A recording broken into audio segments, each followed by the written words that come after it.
Niko na kura Kenya mzima 2 milioni. Mtu mwenye ako na kura 2 milioni Kenya mzima ambaye anaweza shawishi vijana wapige mahali pamoja 2 milioni usicheze naye. Niko na vote 2 milioni Kenya mzima. So mimi nikiongea mambo ya Kenya ninajua naongea nini. Wakati Matiang'i alikuwa Minister of Education, watu wengi walifurahi. Wakasema Matiang'i amechapa kazi. Huyu ndiye inafaa apate upresident. Leo hii amekuja, anawaambia mnipee hii kitu, nichape kazi. Tena mnaanza kusema Wakisini watu 6. Sisi hatutaki jamii, tunataka kiongozi. Mambo ya jamii saa hii, mambo ya ukabila hatutaki. Ukitaka ukabila kama wewe ni Mluya, enda kwenu. Ongea lugha huko nyumbani.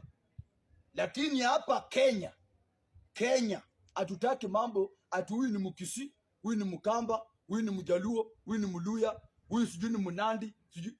Hiyo mambo yote hatutaki. Ile maisha Mnandi anapitia ngumu, ndio Mluya anapitia, ndio Mjaluo anapitia, ndio Mkisii anapitia, ndio Mkamba anapitia, ndio kila jamii inapitia.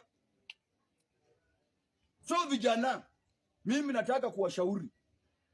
Na rules number 1. Saa hii IBC imetengenezwa. Na saa hii ndio time.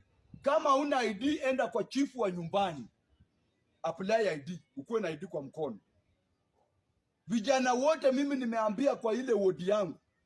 Wote. Nataka nisanye pesa, tumepangana mwezi wa 9, mwezi wa 10. Vijana wote. Nataka nikuwe na vijana kwa ile wodi zaidi ya vijana 300.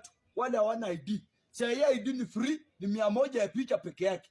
Nataka nisanye hizo pesa, niende nyumbani nipangishe watu line washika ID. Kwa sababu najua maana ya uongozi. Mwenye ajui maana ya uongozi ndiye